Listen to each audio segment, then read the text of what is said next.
Semuanya, Assalamualaikum warahmatullahi wabarakatuh. Sebelumnya, perkenalkan nama saya Winarti dari MN23J. Di sini saya akan menyampaikan materi untuk memenuhi tugas dari perpajakan yang diampu oleh Bapak Enjang Suherman. Di sini saya dari kelompok 1. Yang ingin saya sampaikan di sini adalah mengenai bab 1.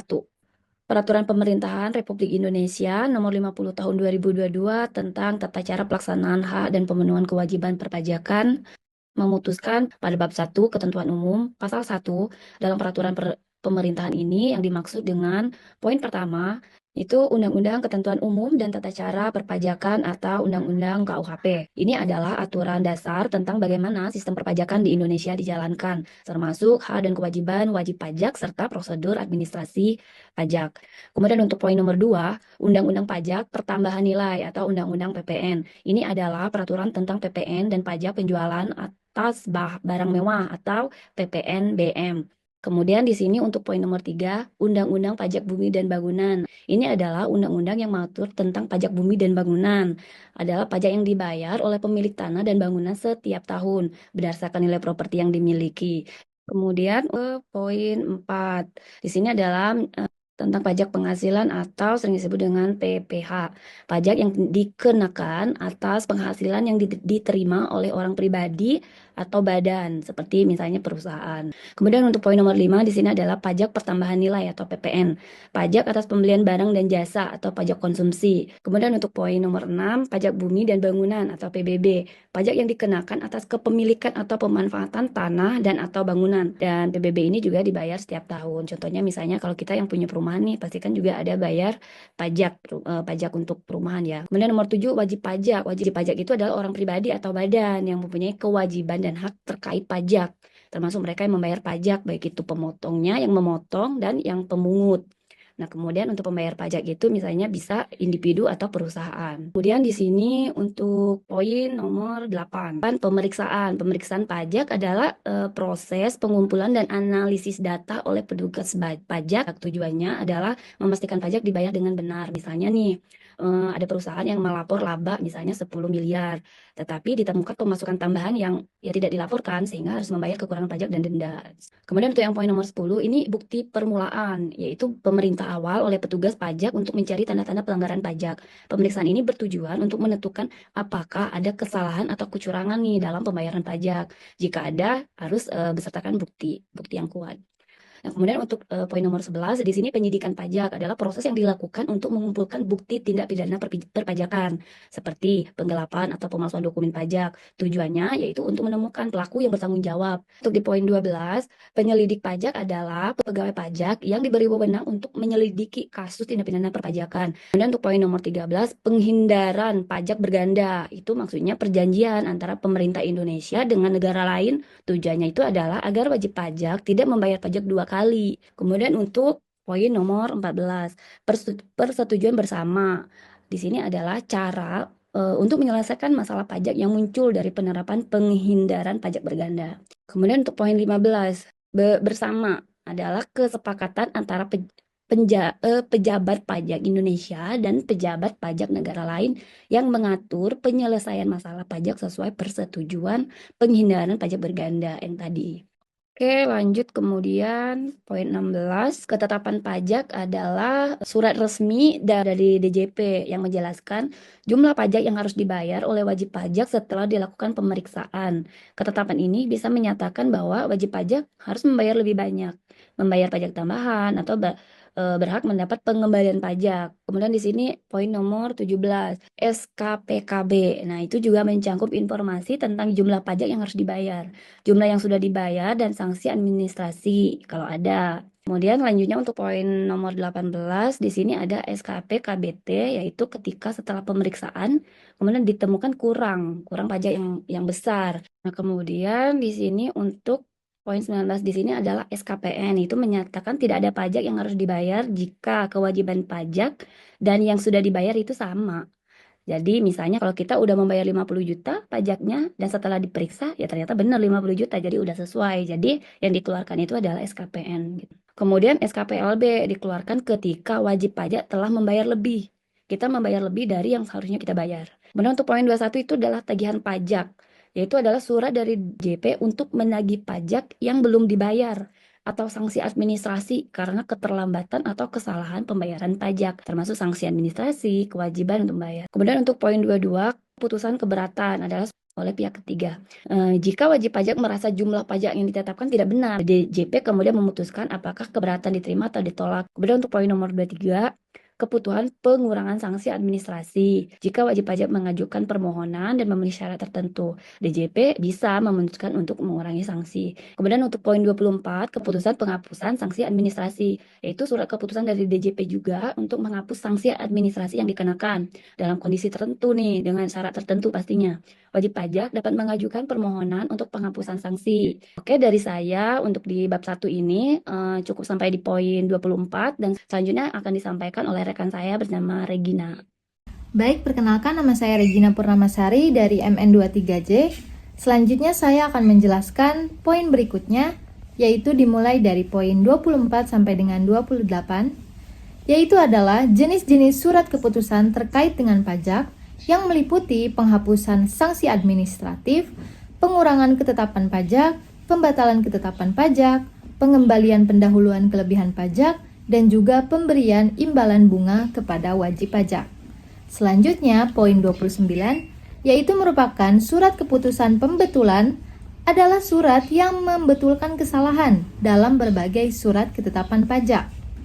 Lalu di poin ke-30 sampai dengan 31, ini berkaitan dengan surat ketetapan dan juga surat teguran untuk pajak bumi dan juga pajak bangunan atau PBB. Selanjutnya di poin 32 sampai dengan 34, yaitu menjelaskan tentang masa pajak, tahun pajak, dan juga bagian tahun pajak. Di poin 35 sampai dengan 37, yaitu merupakan surat pemberitahuan atau SPT digunakan wajib pajak untuk melaporkan pajak yang bisa berupa SPT masa ataupun SPT tahunan. Selanjutnya di poin 38, yaitu berisi tentang surat setoran pajak atau SSP adalah bukti pembayaran pajak. Di poin 39 sampai dengan 41, ini adalah jenis-jenis putusan dari Badan Peradilan Pajak, yaitu putusan banding, putusan gugatan, dan juga putusan peninjauan kembali. Di poin 42, yaitu merupakan surat keputusan persetujuan bersama yang diterbitkan untuk menindaklanjuti kesepakatan bersama. Poin 43 sampai dengan 46, yaitu menjelaskan tentang definisi penduduk, data kependudukan, data balikan dari pengguna, dan juga nomor induk kependudukan atau disebut dengan NIK. Poin ke-47, yaitu merupakan pajak karbon. Pajak karbon adalah pajak atas emisi karbon yang berdampak buruk bagi lingkungan sekitar atau lingkungan hidup. Di poin ke-48, yaitu ada menteri adalah menteri yang menyelenggarakan urusan pemerintahan di bidang keuangan negara.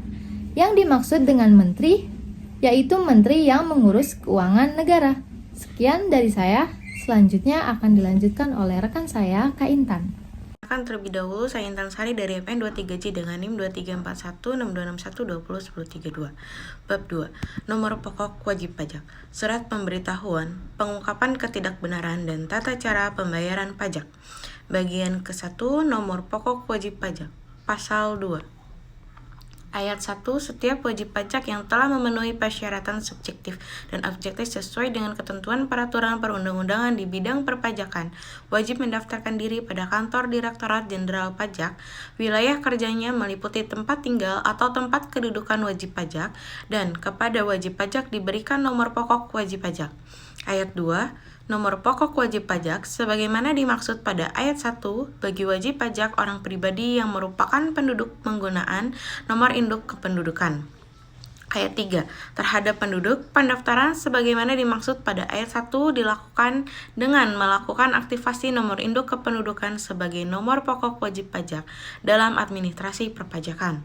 Ayat 4, kewajiban mendaftarkan diri sebagaimana dimaksud pada ayat 1 berlaku pula terhadap wanita kawin yang dikenai pajak secara terpisah karena A. Hidup terpisah berdasarkan keputusan hakim.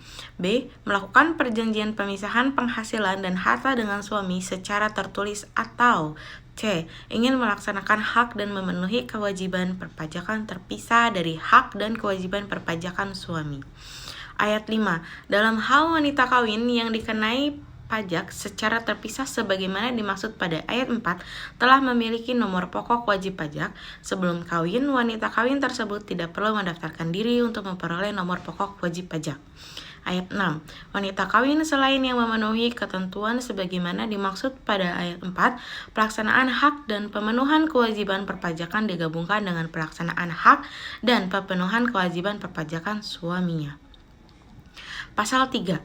Warisan yang belum terbagi sebagai satu kesatuan yang menggantikan, yang berhak dalam kedudukannya sebagai subjek pajak menggunakan nomor pokok wajib pajak dari orang pribadi yang meninggalkan warisan tersebut dan diwakili oleh A.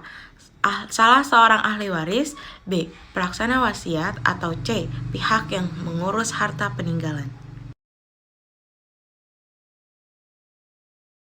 Ayat 1. Direktur Jenderal Pajak karena jabatannya dapat melakukan penghapusan nomor pokok wajib pajak dan atau pencabutan pengukuhan pengusaha kena pajak berdasarkan pemeriksaan atau penelitian. Ayat 2. Direktorat Jenderal Pajak atas permohonan wajib pajak dapat melakukan penghapusan nomor pokok wajib pajak dan atau pencabutan pengukuhan pengusaha kena pajak berdasarkan pemeriksaan sebagaimana dimaksud pada ayat 1. Ayat 3. Direktorat Jenderal Pajak dapat melakukan penghapusan nomor pokok wajib pajak dan atau pencabutan pengukuhan pengusaha kena pajak berdasarkan penelitian sebagaimana dimaksud pada ayat 1 terhadap wajib pajak yang memenuhi kriteria tertentu sesuai dengan ketentuan peraturan perundang-undangan mengenai tata cara pendaftaran wajib pajak dan penghapusan nomor pokok wajib pajak serta pengukuhan dan pencabutan pengukuhan pengusaha kena pajak. Ayat 4. Penghapusan nomor pokok wajib pajak sebagaimana dimaksud pada ayat 1 dan ayat 2 dan ayat 3 yang merupakan wajib pajak orang pribadi, penduduk dilakukan apabila wajib pajak tidak memenuhi persyaratan subjektif dan atau objektif sesuai dengan ketentuan peraturan perundang-undangan di bidang perpajakan. Ayat 5. Dalam hal wajib pajak orang pribadi penduduk tidak memenuhi persyaratan subjektif dan atau objektif sebagai dimaksud pada ayat 4. Nomor induk kependudukan dinonaktifkan sebagai nomor pokok wajib pajak dalam administrasi perpajakan. Bagian kedua, surat pemberitahuan pasal 5. Ayat 1. Wajib pajak dengan kemauan sendiri dapat membentulkan surat pemberitahuan yang telah disampaikan dengan penyampaian persyaratan tertulis. Ayat 2. Pembetulan sebagaimana dimaksud pada ayat 1 dapat dilakukan dengan syarat Direktorat Jenderal Pajak belum melakukan tindakan poin A. Pemeriksaan atau B. Pemeriksaan bukti permulaan. Ayat 3. Pemeriksaan sebagaimana dimaksud pada ayat 2 huruf A dimulai sejak saat surat pemberitahuan pemeriksaan disampaikan kepada wajib pajak, wakil kuasa, pegawai, atau anggota keluarga yang telah dewasa dari wajib pajak. Ayat 4. Pemeriksaan bukti permulaan sebagaimana dimaksud pada ayat 2 huruf B merupakan pemeriksaan bukti permulaan secara terbuka yang dimulai sejak saat surat pemberitahuan pemeriksaan bukti permulaan disampaikan kepada wajib pajak, wakil kuasa, pegawai, atau anggota keluarga yang telah dewasa dari wajib pajak. Ayat 5. Pernyataan tertulis dalam pemberitahuan surat pemberitahuan sebagaimana dimaksud pada ayat 1 dilakukan dengan cara memberi tanda pada tempat yang telah disediakan dalam surat pemberitahuan yang menyatakan bahwa wajib pajak yang bersangkutan membetulkan surat pemberitahuan. Ayat 6. Dalam hal pembetulan surat pemberitahuan sebagaimana dimaksud pada ayat 1 menyatakan rugi atau lebih bayar, pembetulan surat pemberitahuan harus disampaikan paling lama 2 tahun sebelum daluarsa penetapan. Ayat 7. Ketentuan lebih lanjut mengenai tata cara pembetulan surat pemberitahuan diatur dalam peraturan menteri. Masuk pasal 6. Ayat 1. Wajib pajak dapat membetulkan surat pemberitahuan tahunan yang telah disampaikan dalam hal wajib pajak menerima A. Surat ketetapan pajak, B. Surat keputusan keberatan, C. Surat keputusan pengurangan ketetapan pajak, D. Surat keputusan pembatalan ketetapan pajak, E. Surat keputusan pembetulan, F. Surat keputusan persetujuan bersama, G. Putusan banding atau putusan peninjauan kembali atas tahun pajak sebelumnya atau beberapa tahun pajak sebelumnya yang menyatakan rugi fiskal yang berbeda dengan rugi fiskal yang telah dikompensasikan dalam surat pemberitahuan tahunan sebagaimana diatur dalam pasal 8 ayat 6 Undang-Undang Ketentuan Umum dan tata cara perpajakan dengan menyampaikan pernyataan tertulis. Terima kasih. Baik, terima kasih atas kesempatannya. Saya Zainul Firda Fariha izin melanjutkan mengenai penetapan dan ketetapan pada bab 4 yang berisikan pasal 19 sampai pasal 30. Oke, langsung saja. Pasal 19 yang berisikan tentang kewajiban membayar pajak terutang. Yang pertama, ayat 1 menjelaskan tentang wajib pajak wajib membayar pajak yang terutang sesuai ketentuan peraturan perundang-undangan tanpa menunggu diterbitkannya surat ketetapan pajak atau SKP. Ayat kedua berisikan tentang jumlah pajak yang terutang menurut surat pemberitahuan atau SPT yang disampaikan oleh wajib pajak dianggap sebagai jumlah pajak yang terutang sesuai ketentuan peraturan perundang-undangan. Ayat ketiga menjelaskan tentang jika Direktur Jenderal Pajak menemukan bahwa jumlah pajak yang terutang menurut SPT tidak benar, maka Direktur Jenderal Pajak menetapkan jumlah pajak yang terutang. Selanjutnya, pasal 20 berisikan tentang penetapan pajak oleh Direktur Jenderal Pajak.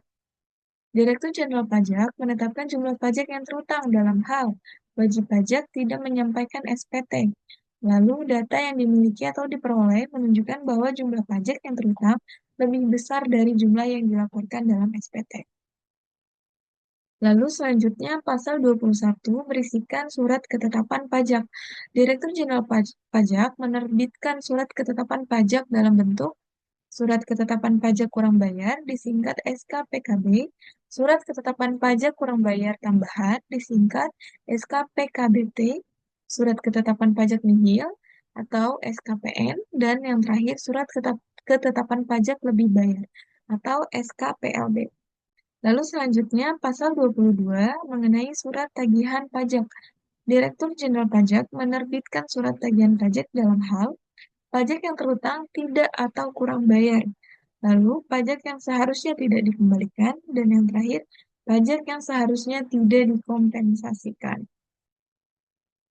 Selanjutnya, pasal 23 berisikan dasar penagihan pajak.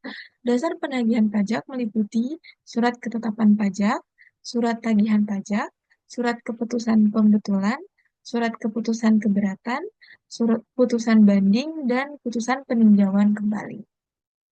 Lalu pada pasal 24 tentang sanksi administratif. Wajib pajak dikenakan sanksi administratif berupa bunga atau denda sesuai dengan ketentuan peraturan perundang-undangan jika menyampaikan SPT setelah batas waktu yang ditentukan, membayar atau menyetor pajak setelah jatuh tempo. Selanjutnya pasal 25 berisi tentang keberatan. Ayat pertama menjelaskan tentang wajib pajak dapat mengajukan keberatan kepada Direktur Jenderal Pajak atas SKP atau pemotongan atau pemungutan pajak oleh pihak ketiga. Ayat kedua berisikan tentang keberatan diajukan secara tertulis dalam bahasa Indonesia dengan menyebutkan jumlah pajak menurut perhitungan wajib pajak dan alasan yang mendasarinya. Pasal 26 berisi tentang keputusan keberatan, yakni Direktur Jenderal Pajak wajib memberikan putusan atas keberatan wajib pajak dalam jangka waktu tertentu. Jika tidak ada keputusan dalam jangka waktu tersebut, keberatan dianggap dikabulkan.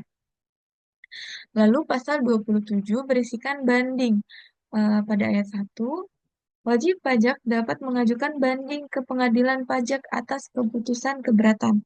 Ayat 2 berisikan tentang permohonan banding diajukan secara tertulis dalam bahasa Indonesia dengan alasan yang jelas, paling lama 3 bulan sejak keputusan keberatan diterima. Lalu selanjutnya pasal 28 yang berisikan peninjauan kembali. Wajib pajak atau Direktur Jenderal Pajak dapat mengajukan permohonan peninjauan kembali atas putusan pengadilan pajak kepada Mahkamah Agung. Lalu pasal 29 berisikan pengembalian kelebihan pembayaran pajak. Ayat 1 berisi tentang atas permohonan wajib pajak, kelebihan pembayaran pajak dikembalikan dengan ketentuan jika wajib pajak mempunyai utang pajak, langsung diperhitungkan untuk melunasi terlebih dahulu utang pajak.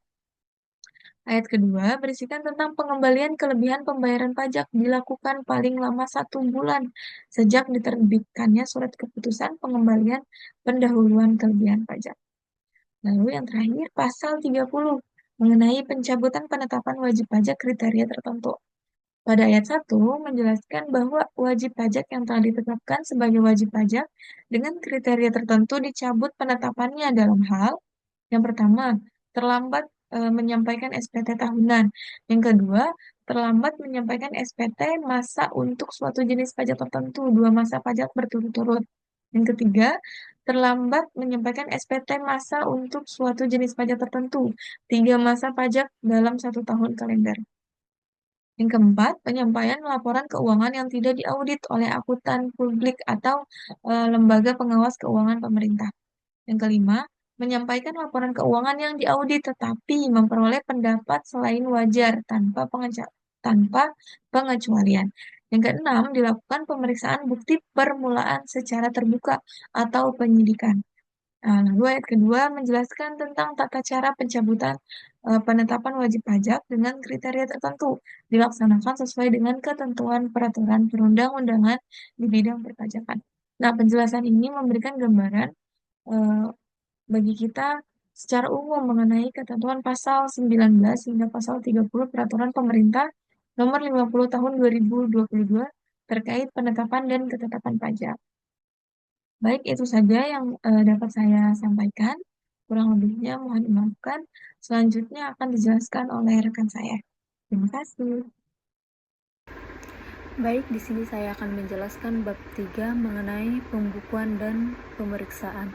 Yang pertama, pembukuan, di mana setiap yang mempunyai kegiatan usaha, baik itu perorangan maupun badan hukum, harus melaporkan dan mendaftarkan wajib pajak atas kegiatan usahanya tersebut, yang bersumber untuk memperjelas subjek dan objek yang terlibat dalam proses pemungutan pajak. Hal ini bertujuan untuk meningkatkan potensi pendapatan pajak secara menyeluruh, dan wajib pajak atau perorangan maupun badan hukum diharuskan untuk melaporkan wajib pajak dengan tujuan sebagai kontribusi nyata terhadap negara untuk masa depan yang lebih baik. Setiap perorangan maupun badan hukum yang memiliki kegiatan usaha dan yang sudah mendaftarkan wajib pajaknya, dengan demikian Direktorat Jenderal Pajak berwenang dan berhak melakukan pemeriksaan atau terjun secara langsung ke usaha masing-masing tersebut. Tim Direktorat Jenderal Pajak yang sedang melakukan pemeriksaan tersebut, maka dengan itu perorangan maupun badan hukum wajib mempunyai data-data yang jelas, pembukuan yang jelas terkait apa yang sudah didaftarkan di wajib pajak. Dilakukannya pemeriksaan ini bertujuan untuk menguji kepatuhan pemenuhan kewajiban perpajakan dan untuk tujuan lainnya dalam rangka melaksanakan ketentuan peraturan perundang-undangan perpajakan yang meliputi penentuan pencocokan fisik usaha yang tertera dan yang sudah tercatat di dalam pembukuan atau pengumpulan data-data yang berkaitan dengan kegiatan usaha mereka. Sehingga dengan dilakukannya pemeriksaan oleh tim Direktorat Jenderal Pajak, maka perorangan maupun badan hukum yang melakukan kegiatan usaha harus memberikan informasi yang jelas, data-data yang jelas, pembukuan atau catatan yang jelas dan dokumen lainnya yang bersangkut paut dengan usaha mereka. Sehingga dalam hal pemeriksaan tersebut tidak ditemukan kecurangan wajib pajak. Maka dengan demikian perorangan maupun badan hukum tersebut tidak dikenakan sanksi administratif.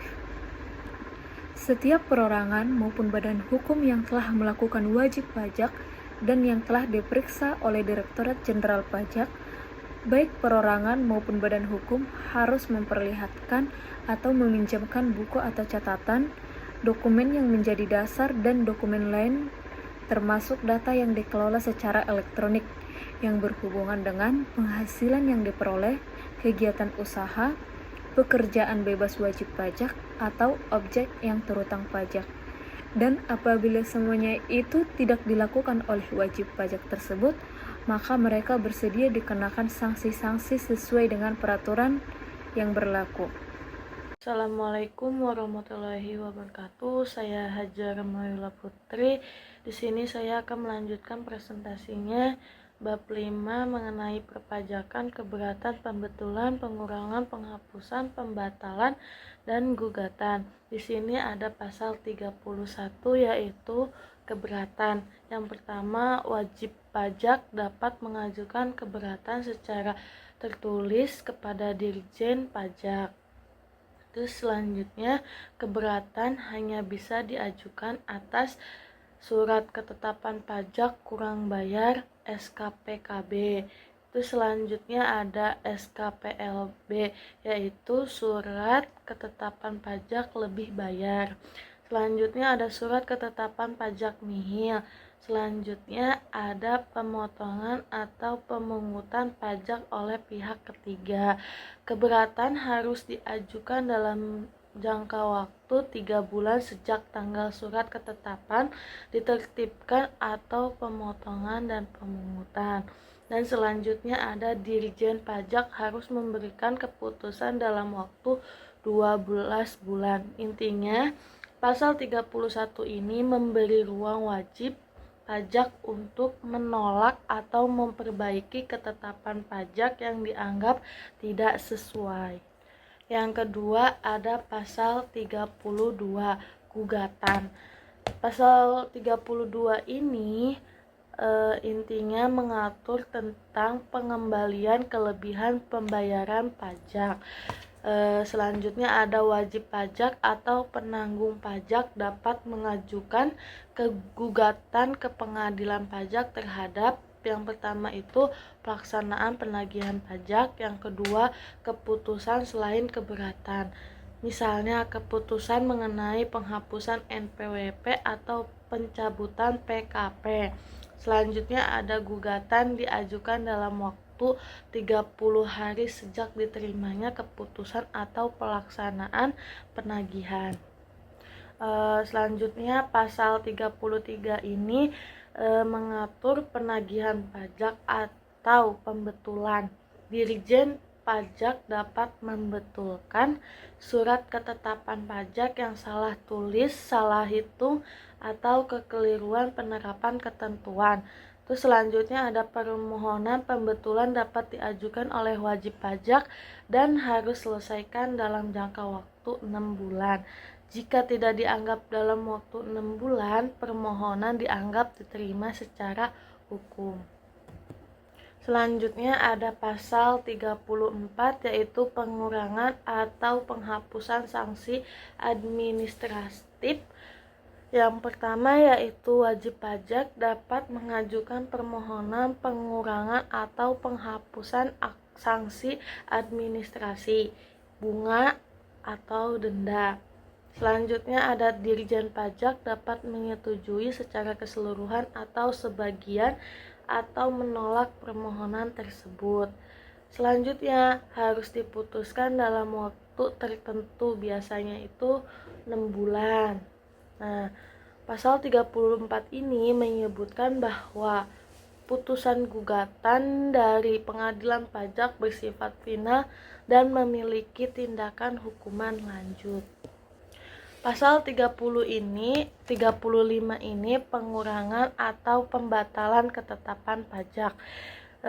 Pembatalan ketetapan pajak yaitu contohnya permohonan dapat diajukan atas ketetapan pajak yang pertama tidak benar, tidak sesuai dengan kewajiban pajaknya. Terus selanjutnya bisa diajukan jika tidak terdapat kesalahan pengisian atau kekeliruan oleh wajib pajak. Selanjutnya, Dirjen Pajak dapat mengurangi atau membatalkan secara jabatan atau atas permohonan. Jadi pasal 35 ini intinya adalah memberi wewenang kepada petugas pajak untuk melakukan pemeriksaan ulang. Selanjutnya, pasal yang terakhir adalah pasal 36. Pasal 36 ini penghapusan atau pengurangan tagihan pajak. Dirjen Pajak dapat menghapus atau mengurangi piutang pajak yang tidak dapat ditagih karena kondisi ekonomi wajib pajak Terus yang kedua, dapat dilakukan secara jabatan atau atas permohonan wajib pajak. Jadi pasal 36 ini intinya adalah mengatur tentang penghapusan atau pengurangan sanksi administratif dan pembatalan ketetapan pajak. Sekian dari saya. Terima kasih. Assalamualaikum warahmatullahi wabarakatuh. Perkenalkan, nama saya Acep Hidayat. Saya perwakilan dari kelompok 1 dengan NIM 23416261201427. Di sini saya akan menjelaskan kembali untuk ke bagian bab 5 tentang pembetulan yang ada di pasal 37. Pasal 37 ini bisa dikatakan bahwa DJP dapat melakukan pembetulan terhadap SKP, STP, atau dokumen perpajakan lainnya jika terdapat kesalahan tulis, kesalahan hitung, atau kekeliruan penerapan ketentuan perpajakan. Pembetulan ini dapat dilakukan atas inisiatif DJP atau berdasarkan permohonan wajib pajak. Tujuannya adalah untuk memastikan bahwa administrasi perpajakan mencerminkan keadaan yang sebenar-benarnya dan tidak ada sesuatu yang dapat dimanipulasi atau dimodifikasi oleh wajib pajak. Yang ketiga adalah bagian 3, pengurangan, penghapusan, dan pembatalan. Bahwa wajib pajak dapat mengajukan permohonan pengurangan sanksi administratif atau pengurangan jumlah pajak yang terutang. Permohonan ini harus disertai alasan yang kuat dan bukti pendukung yang memadai. DJP akan menilai permohonan tersebut dapat mengabulkan seluruhnya atau sebagian, tergantung pada pertimbangan yang ada. Yang kedua adalah penghapusan. Dalam kondisi tertentu, WP dapat mengajukan permohonan penghapusan sanksi administratif atau penghapusan utang pajak. Misalnya, jika utang pajak tersebut tidak dapat ditagih karena wajib pajak mengalami keadaan tertentu seperti force majeure atau permohonan harus disertai dengan bukti yang mendukung dengan alasan penghapusan. Yang kedua adalah pembatalan. DJP dapat membatalkan SKP atau surat keterangan pajak atau STP yang telah diterbitkan jika ditemukan bahwa penerbitan tersebut tidak sesuai dengan ketentuan yang berlaku atau terdapat kekeliruan. Pembatalan ini dapat dilakukan atas inisiatif DJP atau berdasarkan permohonan wajib pajak. Tujuannya adalah untuk memastikan bahwa penetapan pajak sesuai dengan keadaan yang sebenarnya atau tidak dimanipulasi. Yang terakhir adalah bagian keempat atau penerbitan kembali atas keputusan. Dalam hal ini, keputusan yang diberikan oleh DJP dalam melaksanakan peraturan perundang-undangan di bidang perpajakan diketahui rusak atau tidak terbaca, hilang, atau tidak dapat ditemukan lagi karena keadaan di luar kekuasaannya. Direktur Jenderal Pajak karena jabatannya menerbitkan kembali keputusan sebagai pengganti keputusan yang rusak, tidak terbaca, hilang, atau tidak dapat ditemukan lagi. Kedua, keputusan yang terbitkan kembali oleh Direktur Jenderal Pajak sebagaimana dimaksudkan pada ayat 1 mempunyai kedudukan hukum yang sama dengan keputusan yang telah diterbitkan oleh Direktur Jenderal Pajak. Yang terakhir, ketentuan mengenai tata cara penerbitan kembali keputusan sebagaimana dimaksud pada ayat 1 diatur dalam peraturan menteri. Terima kasih atas perhatiannya. Mungkin sekian dari saya. Mungkin akan dilanjutkan kembali oleh teman saya. Wassalamualaikum warahmatullahi wabarakatuh.